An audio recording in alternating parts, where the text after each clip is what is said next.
Salam à tous et bienvenue sur Studio Foot pour l'analyse et le débrief de ce classico remporté par le Real Madrid 2-1.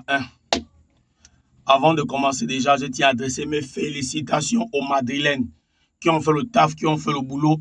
Et à mes frères barcelonais, je dis les gars, Yako, Yako. Aujourd'hui, on n'a pas été à la hauteur. On a essayé de faire ce qu'on pouvait faire, mais ce n'était pas bon. Déjà, ce match, avant de rentrer dans l'analyse complète, on va parler des faits majeurs qui ont été identifiés dans ce match. Donc, on va d'abord parler du penalty raté par Kylian Mbappé. Et avec ce penalty, Mbappé a relancé Chesney. Chesney qui est en train de faire un mauvais match. À partir de ce penalty raté par Kylian Mbappé, Chesney est revenu dans le match. On va parler de la sortie de Vinicius Junior qui a pété une grosse colère contre le staff du Real Madrid.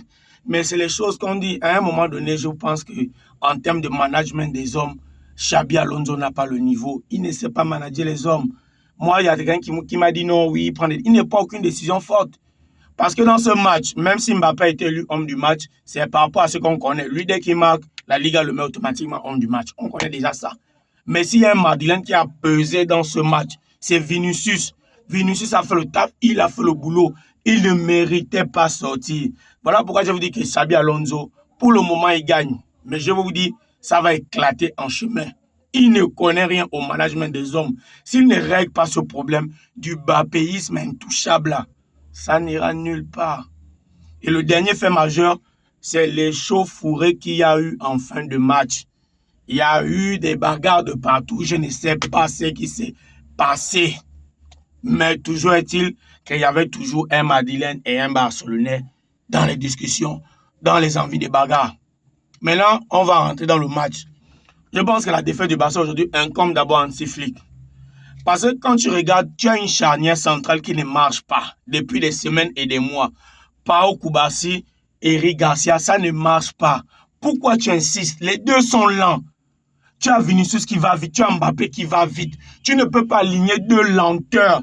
Araujo devait être titulaire au départ de cette rencontre. Moi, je l'ai dit lorsqu'on faisait le live tout à l'heure, je l'ai dit, moi, mon axe central, c'était Araujo Kubasi ou Araujo Christensen. S'il est là, ou je ne crois pas, mais Araujo devait commencer. Cette défense, elle est lente par Kubasi. Flick est le seul responsable de la... Mais je ne veux pas dire les gros mots, sinon quand même, il a foutu la merde.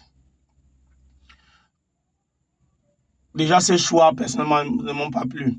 Et au-delà de ça, je l'ai dit, Ferran Torres ne pouvait pas commencer. Casado ne pouvait pas débuter sur le banc de touche. Le meilleur double pivot qu'on a, c'est Pedri Casado. On pouvait mettre De Jong en 10, Fermin Lopez décale sur la ligne, Rashford en pointe. Les choix de Flick ont été mauvais et c'est toujours mauvais parce que Flick est rentré dans la têtutesse. Quand c'est pas bon, laisse, change, fais autre chose. Au milieu de terrain, on a été incapable de s'imposer. Le Barça n'a pas pu récupérer le jeu au milieu de terrain.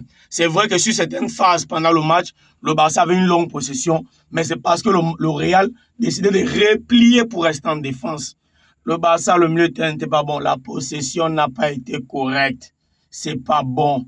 Le Real a mis de l'impact. Et là où le Real m'a surpris en parlant du Real, je me suis dit que l'impact physique emmené par le Real devait se faire juste en début de match. Mais le Real a été capable de maintenir l'impact physique durant tout le match, à être fidèle à son style et de le maintenir dans la durée. Lamine Yamal de l'autre côté là-bas n'a rien vu parce que les Madrilènes défendaient toujours à deux sur lui.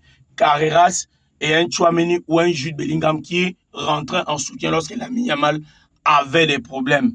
Petit, là ça ne va pas. J'étais toujours défendu. Mais aujourd'hui, c'était pas bon, Petit. Tu as fait un bon match. Mais ce n'est pas ce à quoi tu nous as habitués.